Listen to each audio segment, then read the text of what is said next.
Hello everyone.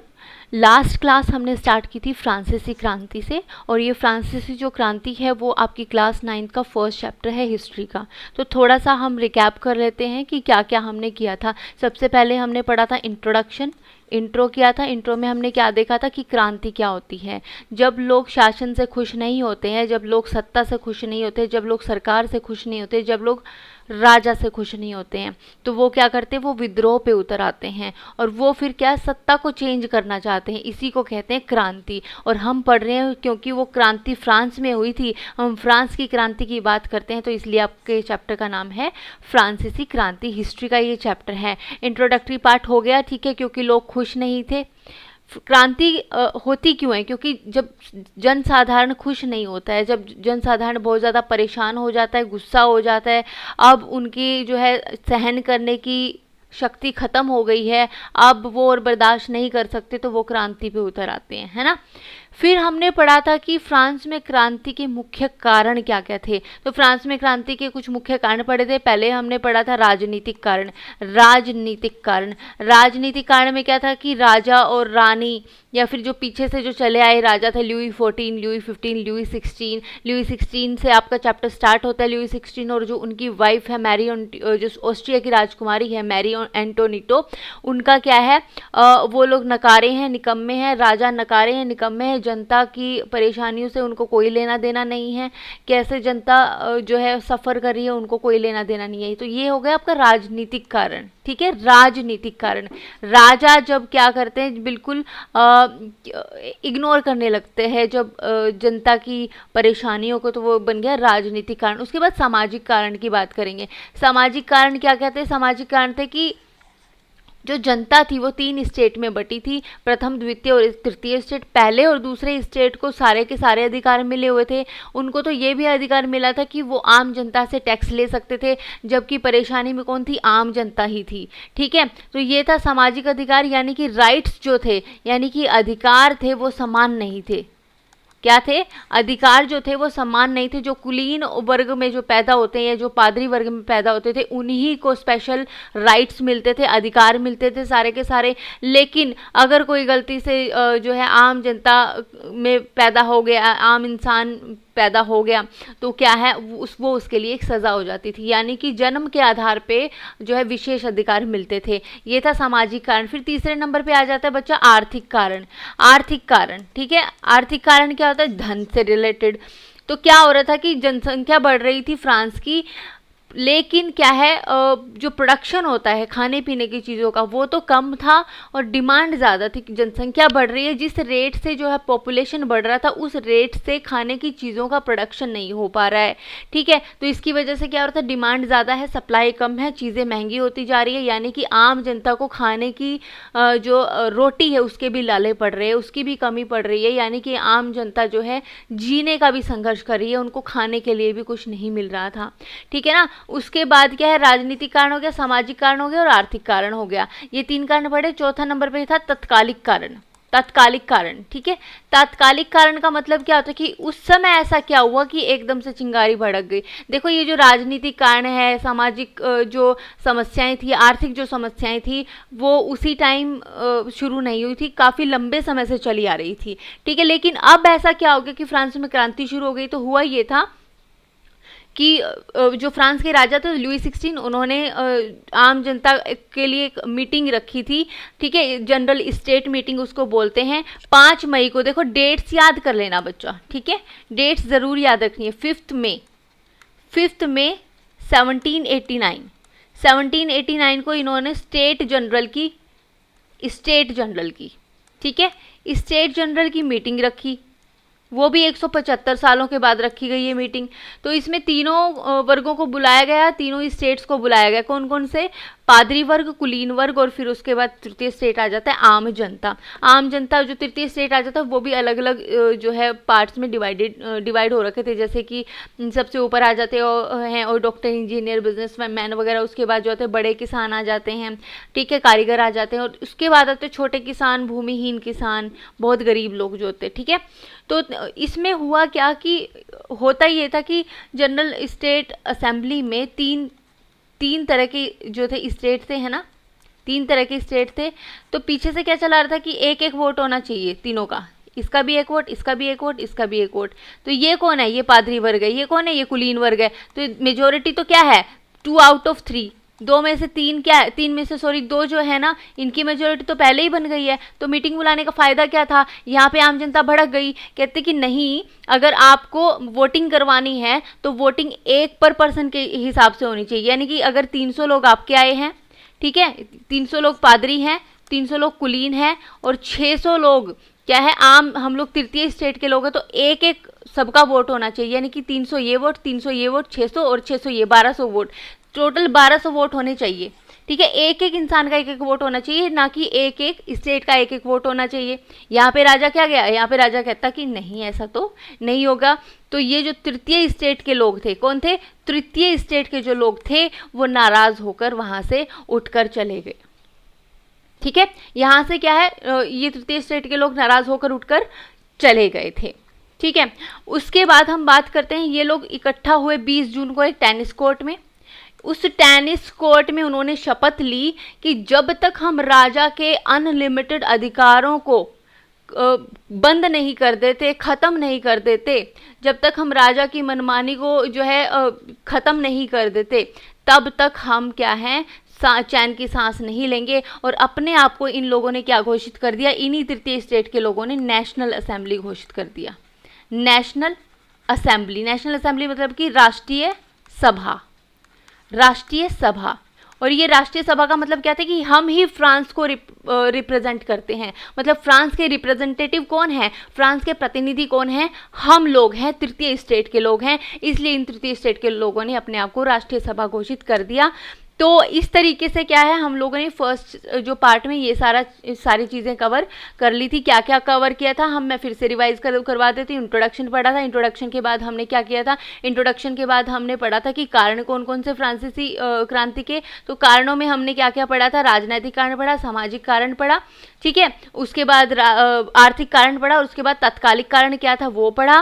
तत्कालिक कारण में हमने देखा कि जो स्टेट जनरल की मीटिंग हुई थी, आपसे पूछ लिया जाएगा, देखो एनसीईआरटी में क्वेश्चन है कि तत्कालिक कारण क्या था, तो आपको बताना पड़ेगा कि राजा लुई 16 ने क्या किया था, स्टेट जनरल की मीटिंग बुलाई थी और उस मीटिंग में उसने वो मुकर गया कि जो ये वोटिंग का सिस्टम है ना वो मेरे हिसाब से होगा, आपके हिसाब से नहीं होगा। इसलिए लोग जो तृतीय स्टेट के लोग थे वो नाराज होकर चले गए और 20 जून को वो टेनिस कोर्ट में इकट्ठा हुए और वहाँ पे उन्होंने जो है शपथ ली कि हम राजा के अधिकारों को ख़त्म करके ही रहेंगे और हम ही लोग क्या है फ्रांस के प्रतिनिधि हैं। ठीक है, तो अब हम जो है नेक्स्ट पार्ट करने जा रहे हैं। हम क्या कर रहे हैं, आज हम क्या पढ़ेंगे, फ्रांसीसी क्रांति का क्लास 9 का चैप्टर 1 का पार्ट 2 करेंगे कि आगे क्या हो रहा है। आगे देखो संविधान सभा की बात करेंगे। मैंने क्या कहा, डेट याद रखनी है आपको। 5 मई को क्या किया था, 5 मई को मीटिंग बुलाई गई। ठीक है, 20 जून को 20 जून को, देखो इतना टाइम क्यों लगा, 5 से लेके 20 15 दिन क्या कर रहे थे तृतीय स्टेट के लोग। देखो इन 15 दिन में राजा लुई 16 ने इनको बहुत परेशान किया। किसको, तृतीय स्टेट के लोगों को। कैसे परेशान किया कि एक भी जगह इनको ऐसी नहीं मिल रही थी कि जहाँ पे ये जो तृतीय स्टेट के लोग हैं वो इकट्ठा होकर के मीटिंग कर सके, इकट्ठा हो सके, ठीक है ना, गैदरिंग कर सके। जो लुई 16 ने एक ऐसी कोई भी ऐसी जगह नहीं छोड़ी थी। तो वहीं पे क्या था, आसपास ये एक पुराना टेनिस कोर्ट था, तो वहां पे उनको फिर बड़ी मुश्किल से वो टेनिस कोर्ट मिला और वहां पे वो इकट्ठा हुए। कब, 20 जून को। तो 5 मई 1789 को मीटिंग हुई, 20 जून 1789 को क्या हुआ, ये लोग तृतीय स्टेट के लोगों की वहां पे गैदरिंग हुई, इकट्ठा हुए और वहां पे शपथ ली गई कि हम लोग क्या है राजा की शक्तियों का खंडन करके रहेंगे और हम क्या है, हम अपने आप को नेशनल असेंबली यानी कि राष्ट्रीय सभा घोषित करते हैं। तो राष्ट्रीय सभा घोषित कब की गई, 20 जून को की गई। और 20 जून के बाद क्या है, इन्होंने इतना हल्ला कर दिया तृतीय स्टेट के लोगों ने कि 27 जून यानी कि एक हफ्ते के बाद ही लुई 16 ने तीनों वर्गों के प्रतिनिधियों की संयुक्त बैठक की अनुमति दे दी। फिर से मीटिंग बुला ली कि ठीक है मैं तुम्हारी बात मानने को तैयार हूं 27 जून को। ठीक है, तो ये क्या थी, ये एक तरीके से तृतीय स्टेट के लोगों की बहुत बड़ी जीत हो गई कि लुई 16 को इन्होंने जो है झुका दिया। ठीक है, तो ये क्या थी, ये जनसाधारण की विजय थी। तो ये राजा तथा विशेषाधिकार प्राप्त वर्ग की प्रजा का प्रथम दस्तावेज था। ठीक है। ये पहली बार हुआ 27 जून को, ये जो है लोगों को लगने लग गया कि हाँ अब बारी हमारी है ना। तृतीय स्टेट के लोगों को, आम जनता को ये लगने लग गया कि अब अपना टाइम आ गया, है ना। ये नहीं अपना टाइम आएगा, 27 जून को इनको ये लगने लग गया, क्योंकि राजा अब मान गया लुई 16 की, ठीक है मैं फिर से तुम तीनों स्टेट्स की जो है मीटिंग करवाने को तैयार हूँ। तो यहाँ पे इन लोगों को लगने लग गया कि हाँ यहाँ पे जो विशेष अधिकार वाला जो वर्ग है, जो कि है फर्स्ट स्टेट और सेकंड स्टेट, वो क्या है, उनकी प्राज्य का ये प्रथम दस्तावेज था। इस प्रकार स्टेट जनरल राष्ट्रीय सभा बन गई।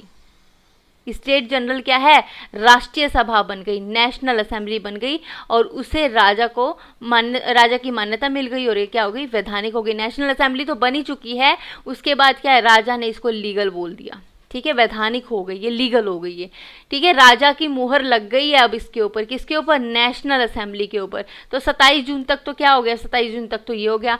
5 मई को क्या हुआ था, मीटिंग बुलाई गई थी। 20 जून को क्या हुआ, लोग टेनिस कोर्ट में इकट्ठा हुए।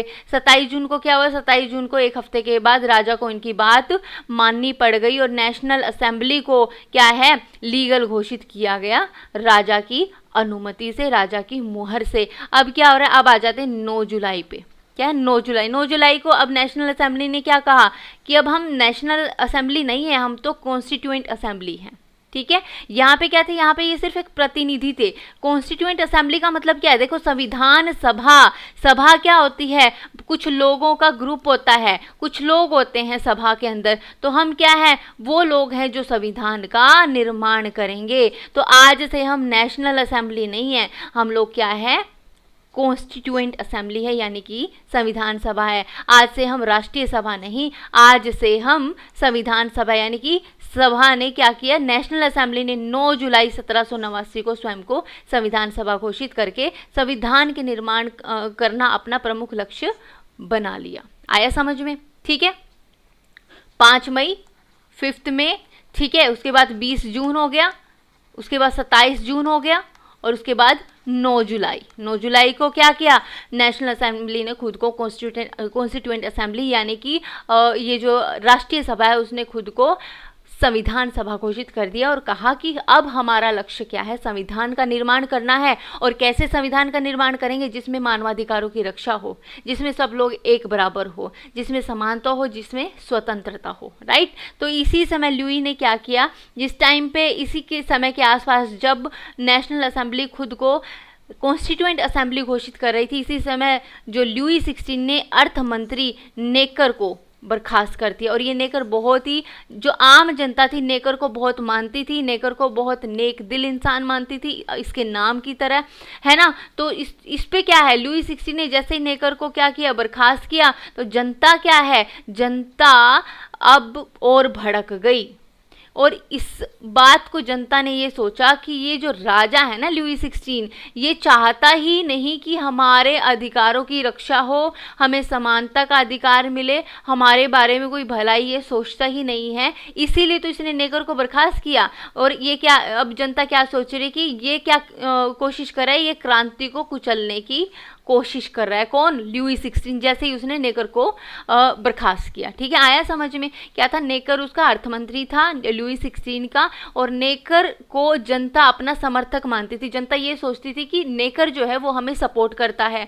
वहीं पे लुई 16 ने क्या किया, नेकर को बर्खास्त कर दिया। तो जनता को क्या लगा, जनता को लगा कि ये लुई 16 जो है ना वो हमारे अगेंस्ट है, वो हमारी क्रांति को दबाना चाहता है, कुचलना चाहता है। अब आते हैं नेक्स्ट पे, भय की लहर। कहाँ थे, भय की लहर। देखो भय की लहर नाम से ऐसे लग रहा है कि जनता में होगी, आम जनता में नहीं। अब देखो अब क्या है, बिल्कुल पासा पलट चुका है। ये जो भय की लहर थी ना, ये भय की लहर थी प्रथम स्टेट और सेकंड स्टेट के लोगों में। कैसे थी वो मैं आपको बताती हूँ। देखो जिस वक्त नेशनल असेंबली संविधान का प्रारूप करने में व्यस्त थी, यानी कि जो नेशनल असेंबली कॉन्स्टिट्यूएंट असेंबली बन चुकी थी, और वो क्या कर रही थी, जिस टाइम पे अपना संविधान तैयार करने में बिजी थी, उस टाइम पे पूरा फ्रांस आंदोलित हो रहा था। ठीक है, आग सिर्फ वहीं नहीं लगी थी, पूरे फ्रांस के अंदर आग लग चुकी थी। पूरा फ्रांस अब आंदोलन चाह रहा था। तो कड़ाके की ठंड के कारण फसल मारी गई थी और पाव रोटी की कीमतें आसमान छू रही थी। बेकरी के मालिक क्या कर रहे थे, जमाखोरी कर रहे थे, है ना, काला बाजारी कर रहे थे। तो वो उन्होंने क्या किया, बेकरी की दुकानों पर घंटों के इंतजार के बाद गुस्साई औरतों की भीड़ ने दुकान पर धावा बोल दिया। तो ये जो औरतें थी जो पाव रोटी के लिए लाइन में खड़ी थी, बेकरी की लाइन दुकान की के बाहर खड़ी थी पाव रोटी के लिए, इन औरतों ने क्या किया, क्योंकि ये लोग तो जमाखोरी कर रहे थे बेकरी के दुकानदार, तो इन औरतों ने गुस्से में, क्योंकि बहुत लंबे समय से इंतजार कर रही थी और इनको पाव रोटी नहीं मिल रही थी, इसलिए इन औरतों की भीड़ ने क्या किया, दुकानों पर धावा बोलना शुरू कर दिया। ये तो एक पॉइंट हो गया। ठीक है, देखो एक वो जो नेशनल असेंबली कॉन्स्टिट्यूएंट असेंबली बनी थी ना, वो क्या है, वो संविधान बनाने में अभी वो है बिजी है, और इसके पैरेलल में क्या हो रहा है, साथ में और जगह पे क्या हो रहा है, पूरा फ्रांस भड़क रहा है। ठीक है ना, एक पर्टिकुलर जगह नहीं भड़क रही है, पूरा फ्रांस भड़क रहा है। और फ्रांस में क्या है, फ्रांस में अभी फसलमारी हो चुकी है किसी कहीं कहीं जगह पे, और दुकानदार जो है वो जमाखोरी कर रहे हैं। तो एक जगह पे ऐसे कि जो ये बेकरी के लोग हैं इन्होंने जमाखोरी शुरू कर दी है। जो औरतें हैं, आम औरतें, वो लंबी लाइन में खड़ी है पाव रोटी के लिए, लेकिन उनको रोटी नहीं मिल रही है। इस वजह से इन लोगों को गुस्सा आया, इन औरतों की भीड़ को गुस्सा आया और उन्होंने दुकानों पे धावा बोल दिया। क्या बोल दिया, धावा बोल दिया। हर जगह आंदोलन हो रहा है, मार पिटाई हो रही है ना। अब देहाती इलाकों की बात करते हैं। देहाती इलाकों में क्या हो रहा है कि गांव-गांव में ये अफवाह फैल गई। क्या अफवाह फैली कि जो जागीरों के मालिक है, जागीरों के मालिक कौन है, कुलीन लोग। कौन है, कुलीन लोग। जागीर क्या, जमीन जायदाद ना, तो जमीनें सब ज्यादा किसके पास है, जमीनें ज्यादा है सबके पास, सबसे ज्यादा पादरी वर्ग और कुलीन वर्ग के पास। तो देहाती इलाकों में गांव में यह अफवाह फैल गई कि जागीरों के मालिकों ने भाड़े पर लठैतों और लुटेरों के गिरोह बुला लिए जो पक्की फसलों को तबाह करने निकल पड़े हैं। तो गांव में ये अफवाह फैल गई कि जो कुलीन वर्ग के लोग हैं ना, इन्होंने गुंडों को बुला लिया है, और ये गुंडे क्या करेंगे, लाठी वाले गुंडे हैं, लठैत हैं ये लोग, और ये गुंडे क्या करेंगे, हमारी फसलों को बर्बाद करेंगे। तो ये अफवाह सुनते ही गांव के लोग और भड़क गए। ठीक है, तो कई जिलों में भय से आक्रांत होकर क्या हुआ, किसानों ने कुदालों और बेलचों से ग्रामीण किलों पर आक्रमण किए। तो अब यहाँ पे कौन भाग रहे हैं, बेकरी वाले लोग, है ना। किससे भाग रहे हैं, गुस्साई औरतों की भीड़ से भाग रहे हैं। और यहाँ पे कौन भागेंगे, अब किसानों से ये देखो, कई जिलों में भय से आक्रांत होकर किसानों ने कुदालों और बेलचों से ग्रामीण किलों पर आक्रमण कर दिए। उन्होंने अन्न भंडारों को लूट लिया और लगान संबंधी दस्तावेजों को जलाकर राख कर दिया। तो कुलीन क्या है, बड़ी संख्या में अपनी जागीरें छोड़कर भाग गए, और बहुतों ने तो पड़ोसी देशों में शरण ले ली। अब भाग कौन रहा है, कुलीन वर्ग के लोग रहे हैं, और भगा कौन रहा है, ये जो आम लोग हैं, जो किसान हैं, जो औरतें हैं, वो इनको भगा रही हैं, है ना। तो भय की लहर किस में थी, ठीक है ना, भय की लहर किस में थी, कुलीन वर्ग के लोगों में थी। ठीक है, अब आते हैं बास्तील पर धावा। क्या है, बास्तील पर धावा बहुत ही इंपॉर्टेंट है, ये वेरी इंपॉर्टेंट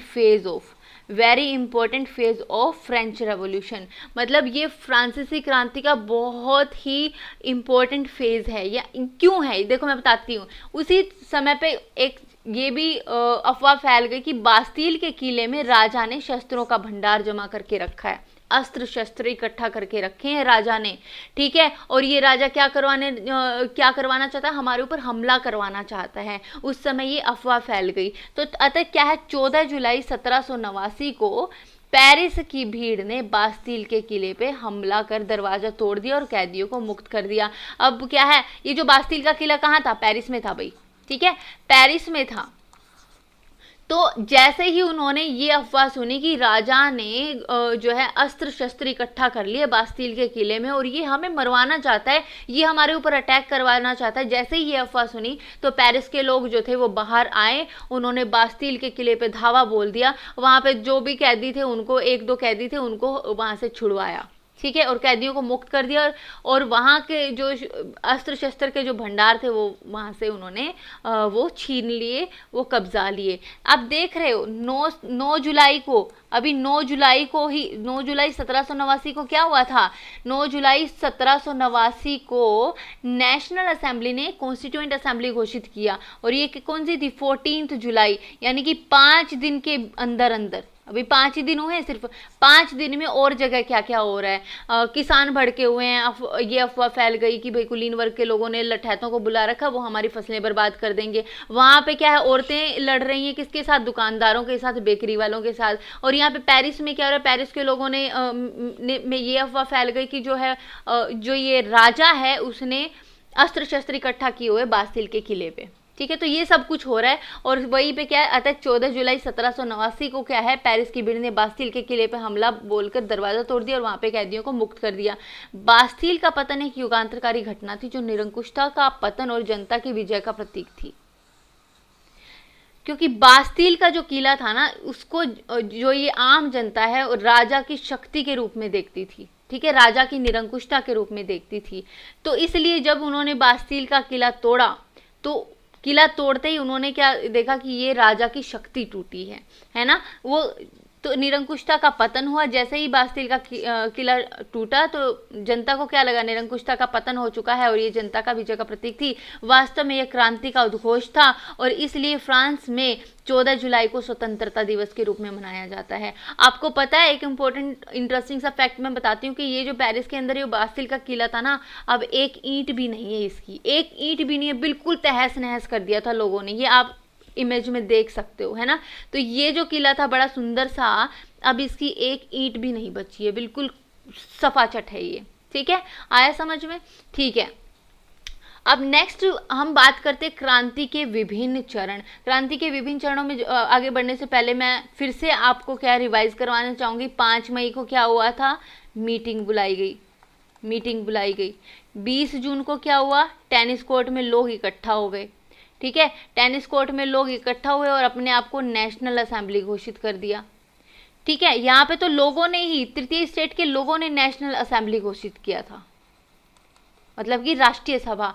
और 27 जून को राजा को इनके आगे झुकना पड़ा और क्या है, इस नेशनल असेंबली को लीगल कर दिया। राजा की मुहर लग गई इस पे, नेशनल असेंबली पे। अब 9 जुलाई को क्या हुआ, 9 जुलाई को अब यही नेशनल असेंबली क्या कह रही है कि हम तो संविधान सभा है, कॉन्स्टिट्यूएंट असेंबली है। क्या है, संविधान सभा, संविधान सभा है, कॉन्स्टिट्यूएंट असेंबली है। ठीक है, और 14 जुलाई को क्या हो रहा था, बास्तील पर धावा बोला गया और बास्तील पर धावा बोलने की वजह से अब लोगों को लगा कि अब राजा की निरंकुशता का पतन हो चुका है और अब हम जीत गए हैं। बास्तील का किला टूटते ही क्या है, अब हम जीत गए हैं। और इसी वजह से बास्तील का किला जब टूटा, इसको इम्पोर्टेंट माना जाता है क्योंकि ये जनता की जीत का प्रतीक माना जाता है और इसलिए 14 जुलाई को क्या है, इसलिए 14 जुलाई को फ्रांस की स्वतंत्रता दिवस के रूप में मनाया जाता है। ठीक है, तो अब क्रांति के विभिन्न चरणों की हम बात करते हैं। प्रथम चरण 1789 से 1792, ठीक है, संवैधानिक राजतंत्र का चरण था। देखो संविधान बन रहा है ना, संविधान बन रहा है। 9 जुलाई को क्या किया था, 9 जुलाई को कॉन्स्टिट्यूएंट असेंबली बनी थी। तो ये कॉन्स्टिट्यूएंट असेंबली यानी कि संविधान सभा क्या कर रही है, संविधान का निर्माण कर रही है, इसीलिए इसको क्या कहते हैं, संवैधानिक राजतंत्र का चरण कहते हैं। कब से लेके कब तक, 1789 से 1792। 1792 से लेके 1794 में क्या आ जाता है, दूसरा चरण आ जाता है जो कि उग्र गणतंत्रवाद का चरण था। तृतीय चरण में आ जाता है 1794 से 1799 उदार गणतंत्रवाद का चरण। और फोर्थ जो चरण आ जाता है वो 1799 से 1814 तानाशाही और साम्राज्यवादी का चरण। तो इस तरीके से फ्रांसीसी क्रांति को हम 4 चरणों में डिवाइड करते हैं उसको इजीली अंडरस्टैंड करने के लिए। तो फर्स्ट चरण हम पढ़ेंगे इस सेशन में। पहला चरण क्या था, 1789 से लेकर 1792 यानी कि संवैधानिक राजतंत्र। ठीक है, तो प्रथम चरण क्या था, 1789 से 1792। ये याद रखना है बच्चा आपको, ये जो डेट्स हैं, है ना। संवैधानिक राजतंत्र का चरण, तो राष्ट्रीय सभा का महत्वपूर्ण कार्य क्या था, एक संविधान का निर्माण करना। क्योंकि ये जो राष्ट्रीय सभा है खुद को क्या घोषित कर चुकी है कि हम संविधान सभा हैं, तो इनका अब महत्वपूर्ण कार्य क्या था, संविधान का कॉन्स्टिट्यूएंट का निर्माण करना। अतः राष्ट्रीय सभा ही संविधान सभा कहलाई। और 26 अगस्त 1789 को क्या किया, संविधान सभा ने मानवाधिकारों की घोषणा कर दी। घोषणा कब की, 26 अगस्त को। 9 जुलाई को ये कॉन्स्टिट्यूएंट असेंबली बनी थी और 26 अगस्त को इन्होंने मानवाधिकारों की घोषणा कर दी। राष्ट्रीय संविधान सभा ने फ्रांस के लिए लिखित संविधान तैयार कर दिया। यही जो राष्ट्रीय संविधान सभा थी, इसने एक क्या है, रिटन कॉन्स्टिट्यूएंट तैयार कर दिया और इस संविधान को 1791 में लुई सोल्वे ने अपनी स्वीकृति दे दी। ठीक है, आया समझ में। ये इतना इजी नहीं था। लुई 16 के आप ढीठता देखो ना, देखो 26 अगस्त को इन्होंने मानवाधिकारों की घोषणा करी और फिर अपने लिए क्या है, लिखित, फ्रांस के लिए लिखित संविधान भी तैयार कर दिया। तो डिफरेंस देखो, 1789 से लेके 1791 लगभग 2 साल लग गए हैं लुई 16 को इसको परमिशन देने के लिए, स्वीकृति देने के लिए। ठीक है, तो अब क्या 1791 में इसने क्या किया, परमिशन दे दी। यद्यपि शासन प्रणाली राजतंत्रात्मक ही बनी रही, अभी भी क्या है, राजतंत्र ही है, परंतु राजा के अधिकारों को सीमित किया गया। राजतंत्र है यानी कि राजा का जो है शासन जरूर है, शासन व्यवस्था कैसी है, राजतंत्रात्मक है, लेकिन क्या है, राजा अब कानून निर्माता नहीं रहा। पहले राजतंत्र व्यवस्था कैसी थी कि जो कानून बनाएगा राजा बनाएगा, जो राजा ने बोल दिया वही कानून है। लेकिन अब क्या हो रहा है, अब इसका उल्टा हो रहा है। अब जो है राजा के जो राइट्स हैं, राजा की जो शक्तियां उनको सीमित कर दिया गया है। अब कानून बनाने का अधिकार राजा का नहीं रहा है, राजा को किसी देश से युद्ध या संधि करने का अधिकार नहीं रहा है, कानून बनाने का अधिकार एक व्यवस्थापिका सभा को दिया गया।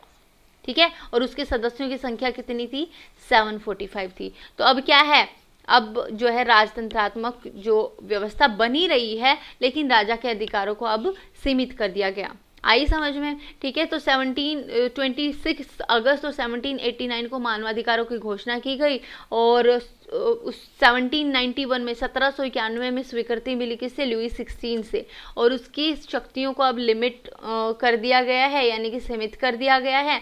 अब राजा को कानून बनाने का अधिकार नहीं है, कानून कौन बनाएगा, लेजिस्लेटिव असेंबली बनाएगी, यानी कि व्यवस्थापिका सभा। इसको क्या बोलेंगे, लेजिस्लेटिव असेंबली, लेजिस्लेटिव असेंबली यानी कि व्यवस्थापिका सभा, और उसके सदस्यों की संख्या कितनी थी, 745 थी। ये है इस तरह की, ये देखो, तो ये जो है ये सक्रिय नागरिक और निष्क्रिय नागरिक। तो एक है न्यायपालिका, एक है कार्यपालिका और एक है विधायिका। ठीक है, तो अब क्या है, विधायिका क्या करेगी, कानून बनाएगी। विधायिका क्या करती है, कानून बनाती है, यही है, विधायिका को ही व्यवस्थापिका सभा बोला जाता है। ठीक है, तो और कार्यपालिका क्या करेगी, कार्यपालिका ये देखेगी कि कानून का पालन हो रहा है कि नहीं हो रहा, और न्यायपालिका कानून का पालन ना करने वालों को सजा देगी और मानव के अधिकार की रक्षा करेगी। अब अगर मैं ये देखूँ, ये देखो यहाँ पे क्या है, नेशनल असेंबली। नेशनल असेंबली से ही वो 745 सदस्य बने थे जो विधायिका के अंडर आते हैं। ठीक है, तो ये नेशनल असेंबली क्या करती है, कंट्रोल करती है सम्राट के ऊपर, राजा के ऊपर। ठीक है, तो राजा का इसमें कोई इंटरफेरेंस नहीं होगा। आपको समझ में आ रहा है ना? देखो ये इमेज क्या है, मैं आपको फिर से बताती हूँ। तो ये जो व्यवस्थापिका सभा है, ये है व्यवस्थापिका सभा, नेशनल असेंबली से ही जो है 745 सदस्य चुने गए। ठीक है, ये है व्यवस्थापिका सभा, और इसका पूरा नियंत्रण है इस राजा के ऊपर। राजा के ऊपर पूरा कंट्रोल किसका है, व्यवस्थापिका सभा के ऊपर। लेकिन राजा का इंटरफेरेंस जो है नेशनल असेंबली में, व्यवस्थापिका सभा में बिल्कुल निषेध है, बैन है। ठीक है, राजा बिल्कुल इंटरफेयर नहीं कर सकता। ठीक है, और किसके ऊपर नियंत्रण है इसका, नेशनल असेंबली का, राजा के मंत्रियों के ऊपर। तो राजा और राजा के मंत्रियों पे पूरा कंट्रोल है लेजिस्लेटिव असेंबली का, लेकिन राजा और राजा के मंत्री लेजिस्लेटिव असेंबली पे कोई इंटरफेरेंस नहीं कर सकते। ठीक है, तो ये जो नेशनल असेंबली के 745 सदस्य हैं, इनको चुना कैसे जाता है, ये देखो, दो तरह के नागरिकों हैं। कैसे चुनाव हुआ इनका, किसका, नेशनल असेंबली यानी कि व्यवस्थापिका सभा का कैसे चुनाव होता। दो तरह के नागरिकों में बांटा गया लोगों को, एक होते सक्रिय नागरिक और दूसरे हैं निष्क्रिय नागरिक। तो सक्रिय नागरिक कौन थे, वो लोग जिनको वोट डालने का अधिकार था। तो 2.8 यानी कि 2.8 करोड़ की जनसंख्या में लगभग 40 लाख लोग ही, बहुत कम है भाई, 2.8 करोड़, लगभग 3 करोड़ में से लगा लो। ठीक है, लगभग 3 करोड़ लोगों में से सिर्फ 40 लोग को ही वोट देने का अधिकार है, 40 लाख सॉरी। ठीक है, तो 40 लाख लोग क्या करेंगे, 50,000 उनको निर्वाचकों को वोट देंगे, और यही 50,000 लोग क्या करेंगे, यही 50,000 लोग फिर नेशनल असेंबली के 745 सदस्यों को चुनेंगे। तो ये जो सक्रिय एक्टिव ये जो हैं सिटीजन हैं, ये एक्टिव सिटीजन पहले 50,000 निर्वाचक चुनेंगे, और ये 50,000 पुरुष फिर क्या करेंगे। और ये देखो साफ साफ लिखा है पुरुष, महिलाओं का नाम नहीं है इसमें, पुरुष लिखा है सीधा। ठीक है, तो इससे साफ जाहिर होता है, क्या जाहिर होता है कि महिलाओं को अभी तक वोट देने का अधिकार नहीं मिला है। ठीक है, आया समझ में? तो दो तरह के नागरिकों को क्या है, दो उसमें डिवाइड कर दिया गया, दो श्रेणियों में डिवाइड कर दिया। पहला हो जाएगा सक्रिय नागरिक और दूसरा हो जाएगा निष्क्रिय नागरिक। सक्रिय नागरिक जिनको वोट देने का अधिकार है, निष्क्रिय नागरिक जिनको वोट देने का अधिकार नहीं है। तो वोट देने का अधिकार था किसको, देखो मताधिकार प्राप्त नहीं है निष्क्रिय नागरिक लोग, लगभग 30 लाख पुरुषों, महिलाओं, बच्चों और 25 वर्ष से कम उम्र के व्यक्तियों को मताधिकार प्राप्त नहीं था, यानी कि वोट डालने का अधिकार नहीं था। ना तो जो है लगभग 30 लाख पुरुषों, महिलाओं, ना तो महिलाओं को तो ना बच्चों को, तो वो लोग जो 25 वर्ष से कम उम्र के हैं उनको भी, उन व्यक्तियों को भी मत अधिकार देने का कोई राइट नहीं था, और जो गरीब लोग थे वो भी वोटिंग नहीं कर सकते थे। ठीक है, तो इसमें क्या हो रहा था, सक्रिय नागरिक 25 वर्ष से अधिक आयु के वो लोग थे। सक्रिय नागरिक थे कौन, जिनको वोट देने का अधिकार था, 25 वर्ष से अधिक आयु के वो लोग थे जो राज्य को 3 दिन की आय के बराबर क्या करते थे, डायरेक्ट टैक्स देते थे। ठीक है, जबकि निष्क्रिय नागरिक वे थे जो गरीब थे। तो गरीबों को अभी भी वोट डालने का अधिकार नहीं दिया गया। ये जो नेशनल असेंबली बनी है या जो कॉन्स्टिट्यूएंट असेंबली बनी है और जो इसने संविधान तैयार किया गया है, और इस संविधान के मुताबिक क्या है, एक व्यवस्थापिका होगी और उस व्यवस्थापिका के 745 मेंबर होंगे और उस 745 मेंबर्स को चुनेंगे 50,000 निर्वाचक, और उन 50,000 निर्वाचकों का जो है निर्वाचक को वोट कौन डालेंगे, जनता डालेगी, नागरिक डालेंगे। लेकिन अभी भी सब नागरिक नहीं डालेंगे। 2.8 करोड़ जनता में से सिर्फ 40 लाख लोगों को वोट देने का अधिकार है, और वो 40 लाख लोग कौन हैं, वो लोग जो 25 वर्ष से ज़्यादा आयु के हैं, या वो लोग जो अमीर हैं, जो अपनी आय के 3 दिन का जो हिस्सा है वो डायरेक्ट टैक्स के रूप में देते हैं, वो लोग ही वोट डाल सकते हैं। बाकी महिलाएं हैं, बच्चे हैं, 25 वर्ष की कम उम्र के लोग हैं, और जो गरीब लोग हैं वो वोट नहीं डाल सकते। क्लियर, ठीक है। तो संविधान क्या है, पुरुष नागरिक अधिकार घोषणा पत्र के साथ शुरू हुआ। पुरुष एवं नागरिक अधिकार घोषणा पत्र, अभी भी महिलाओं का कोई नाम नहीं है, देखो। ठीक है, तो जीवन के अधिकार, अभिव्यक्ति की स्वतंत्रता के अधिकार और कानूनी बराबरी के अधिकार को नैसर्गिक और अहरणीय अधिकार के रूप में स्थापित किया गया, यानी कि ये अधिकार कोई किसी से नहीं छीन सकता। क्या, जीवन का अधिकार, अभिव्यक्ति का अधिकार और कानूनी बराबरी का अधिकार। देखो सुनने में कितनी अच्छी टर्म्स लग रही है, जीवन का अधिकार, अभिव्यक्ति की यानी कि स्वतंत्रता, बोलने की स्वतंत्रता है ना, और कानून के समक्ष समानता की जो है के अधिकार, कितनी अच्छी टर्म्स है। लेकिन ये हो कहाँ रहा था, महिलाओं को इन्वॉल्व नहीं किया जा रहा है, 25 वर्ष से कम उम्र के लोगों को इन्वॉल्व नहीं किया जा रहा है, गरीब लोगों को वोटिंग में हिस्सा नहीं लिया देने जा रहा है। तो इसका मतलब क्या है, इसका मतलब आप समझ रहे हो कि क्या वो लोग कानून के समक्ष बराबर हैं, बिल्कुल भी नहीं है, है ना। तो तृतीय स्टेट के धनी सदस्यों को फ्रांसीसी क्रांति से ज्यादा लाभ हुआ। अभी भी लाभ किसको हुआ, तीसरे स्टेट के जो धनी लोग थे, गरीब लोग तो अभी भी पीछे ही हैं, महिलाएं अभी भी पीछे ही हैं, है ना। तो तृतीय स्टेट के जो अमीर लोग थे कौन थे, डॉक्टर, इंजीनियर, बिजनेसमैन, है ना। तो ये लोग जो थे इनको सबसे ज्यादा फायदा हुआ था फ्रांसीसी क्रांति से। पादरियों एवं कुलीनों को शक्ति त्यागने पर बाध्य होना पड़ा। ये आपके एनसीईआरटी में बच्चा क्वेश्चन है, बकायदा क्वेश्चन है ये, कि फ्रेंच रेवोल्यूशन से किसको सबसे ज़्यादा फायदा हुआ और किसको नुकसान हुआ। तो फायदा किसको हुआ था, तृतीय स्टेट के अमीर लोगों को हुआ था, है ना। नुकसान किसको हुआ, एक तो पादरी वर्ग के लोगों को हुआ और कुलीन वर्ग के लोगों को हुआ। क्यों, क्योंकि इनके अधिकार छीन लिए गए हैं अब। ठीक है, और किसको हुआ, और गरीब लोगों और महिलाओं को नुकसान हुआ। ठीक है, तो पादरी और कुलीन को शक्ति त्यागने पर बाध्य होना पड़ा और उनसे सभी विशेष अधिकार छीन लिए गए, और समाज की अपेक्षाकृत निर्धन वर्ग और महिलाओं को क्रांति के परिणाम से निराशा हुई। क्यों, क्योंकि क्रांति के बाद समानता की प्रतिज्ञा पूर्ण रूप से फलीभूत नहीं हुई। इसी क्रांति में समानता की बात की गई, क्या समानता, क्या कानून के बराबर, इक्वालिटी की बात की गई। लेकिन क्या आपको लगता है जब गरीबों को इन्वॉल्व नहीं किया गया, इंक्लूड नहीं किया जा रहा है, और महिलाओं को इंक्लूड नहीं किया जा रहा, तो क्या उन लोगों को समान दृष्टि से देखा जा रहा है, नहीं ना। तो अभी भी जो ये जो गरीब लोग हैं, ये जो महिलाएं हैं, गुस्सा है बहुत ज़्यादा कि हमने फ्रांसीसी क्रांति में बढ़ चढ़ कर भाग लिया है ना, हमने भी अपनी जो है जाने गंवाई हैं, है ना। लेकिन फिर भी हमें कुछ नहीं मिला इस क्रांति से। तो इन लोगों की तो आग अभी भी ठंडी नहीं हुई है ना। तो इन लोगों में तो अभी भी गुस्सा भरा पड़ा कि हमें क्या मिला, हम जो इतना लड़े हैं, हमारी लड़ाई का क्या फ़ायदा हुआ, हमें तो कुछ भी नहीं मिला। तो अभी भी ये लोग जो हैं भड़के हुए हैं। क्यों? क्योंकि ये जो समानता वर्ड बार बार आ रहा था, ये जो संविधान सभा में ने जो समानता वर्ड को बार बार, समानता टर्म की, हाँ कानून के समक्ष समानता होगी, ये सब वो सब बड़ी बड़ी बातें करी है, वो बड़ी बड़ी बातें सिर्फ बातें ही रह गई। इन लोगों को, इन गरीब लोगों को, इन महिलाओं को कुछ नहीं मिला और ये अभी भी सेटिस्फाइड नहीं है। ये बार बार मैं ये पॉइंट आउट जो कर रही हूँ ना कि कुछ अभी भी लोग जो हैं वो सेटिस्फाइड नहीं है। कौन लोग? गरीब लोग और महिलाएं।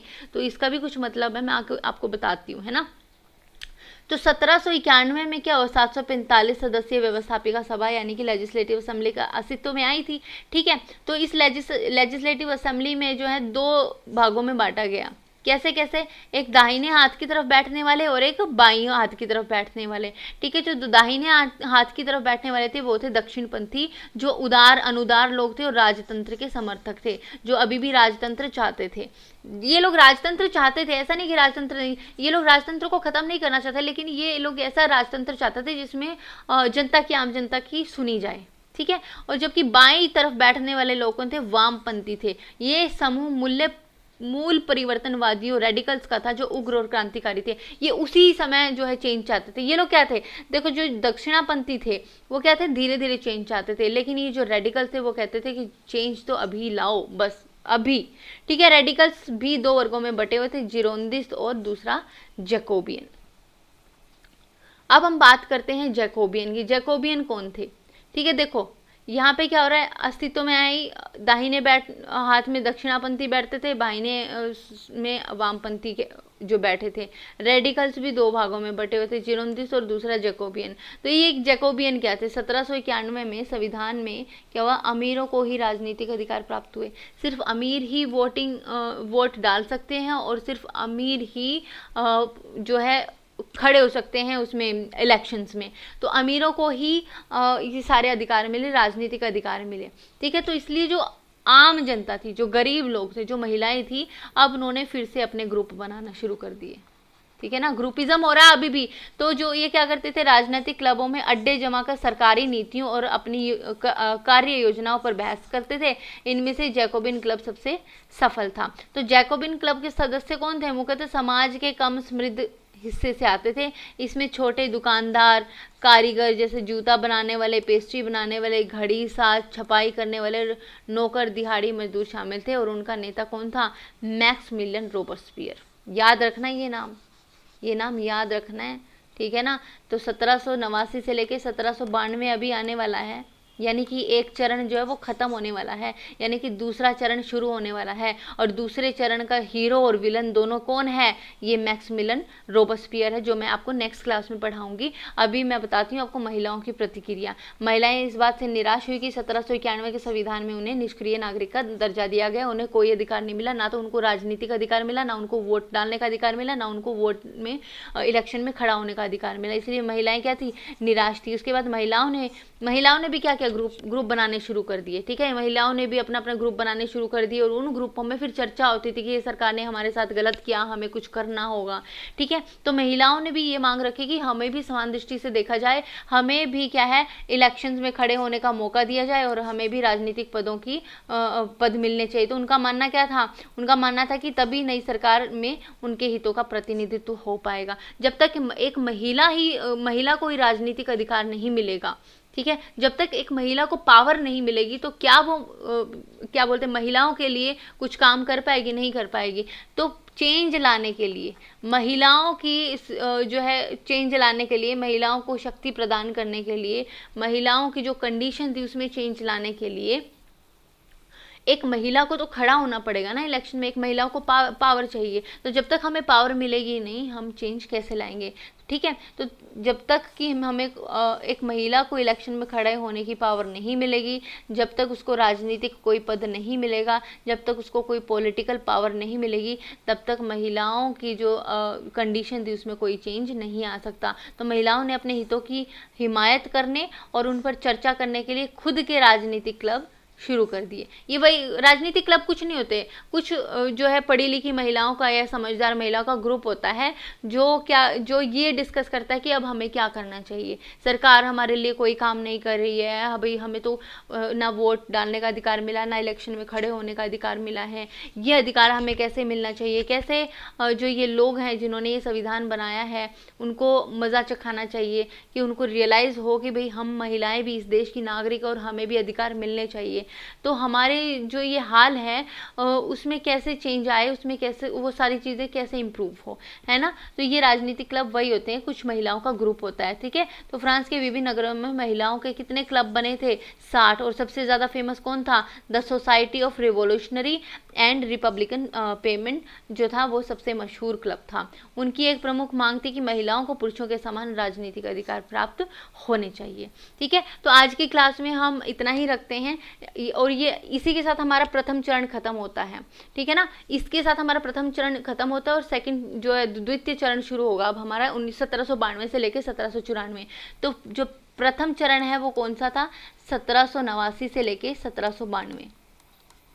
1792 और 1792 में देखो 1791 में जैकोबिन क्लब आ चुका है। कौन सा, जैकोबिन क्लब, जैकोबिन क्लब। और उनका लीडर कौन है, जैकोबिन क्लब का लीडर कौन है, मैक्स मिलर रोबस्पियर, ठीक है। तो ये रोबस्पियर जो था वो कौन से लोगों में आता था, गरीब लोगों में आता था, ठीक है, गरीब लोगों का ये लीडर था। और गरीब लोग क्या हुए, अभी भड़के हुए हैं, क्यों, क्योंकि उनको अभी अधिकार कोई नहीं मिले हैं। तो ये जो है आप याद रखना 1791 का जैकोबिन क्लब। और इसके बाद जो आएगा वो हमारा उग्र गणतंत्रवाद का द्वितीय चरण जो है वो उग्र गणतंत्रवाद का चरण है। और 1792 से 1794 का इसका क्या है,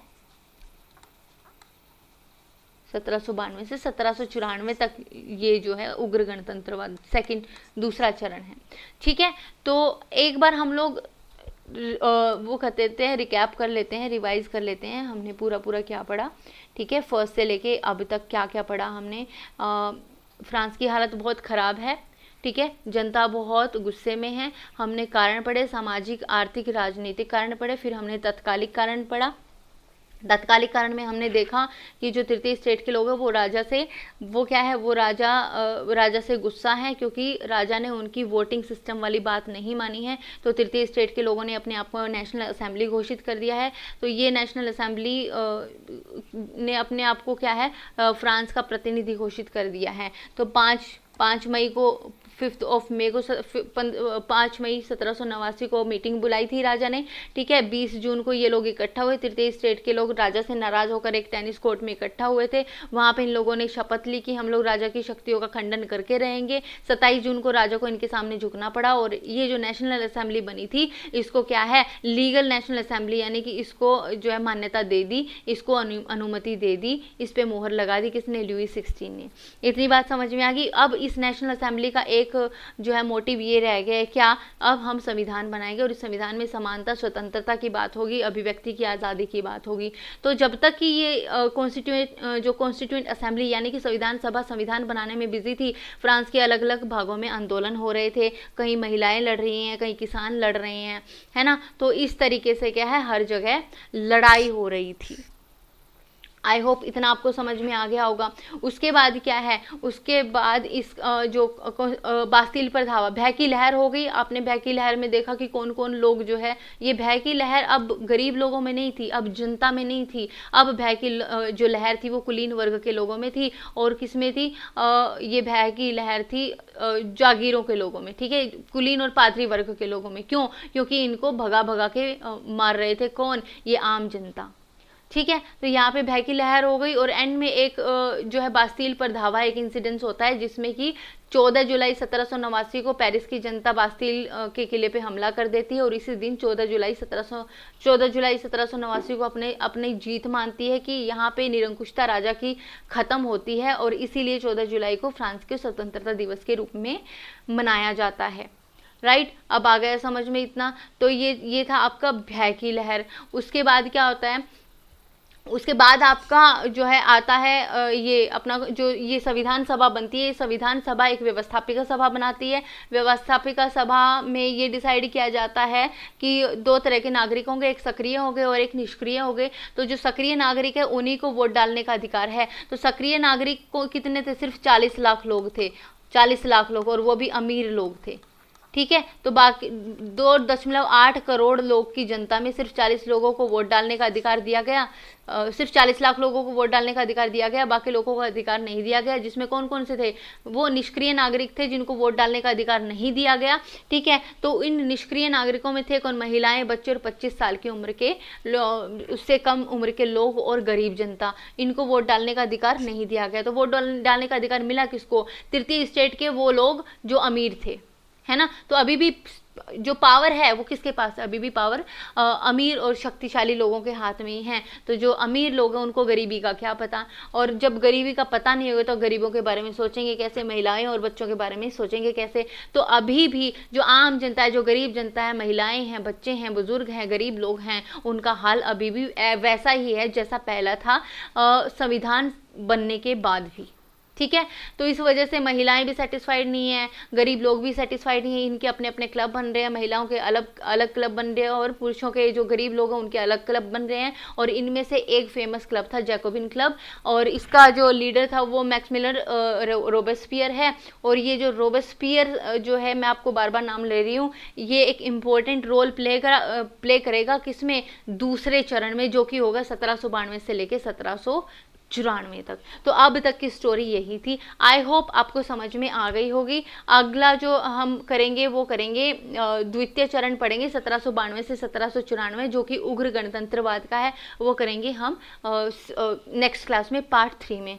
तो होप आपको समझ में आया होगा। अगर समझ में आया है तो लाइक कीजिएगा, सब्सक्राइब कीजिएगा, शेयर कीजिएगा। और वो लोग जो 6 से लेकर 10th क्लास में हैं और वो जो यूपीएससी की भी तैयारी कर रहे हैं, डिफरेंट एग्जाम्स की तैयारी कर रहे हैं, कॉम्पिटिटिव एग्जाम्स की तैयारी कर रहे हैं, ये जो है ये फ्रेंच रेवोल्यूशन हर किसी के सिलेबस का हिस्सा है। चाहे वो एसएससी है, ठीक है, चाहे वो एचएसएससी है, ऑलराइट, चाहे वो आरआरबी है, चाहे वो यूपीएससी है। ठीक है, तो यूपीएससी का नाम ले दिया मतलब कि टफेस्ट लेवल ऑफ एग्जाम जो है वो क्या है? यूपीएससी है। तो इसका मतलब इसके अगर यूपीएससी मैंने बोल दिया मतलब मैं सारे एग्जाम्स को, कॉम्पिटिटिव एग्जाम्स को इन्वॉल्व करके बोल रही हूँ, इंक्लूड करके बोल रही हूँ।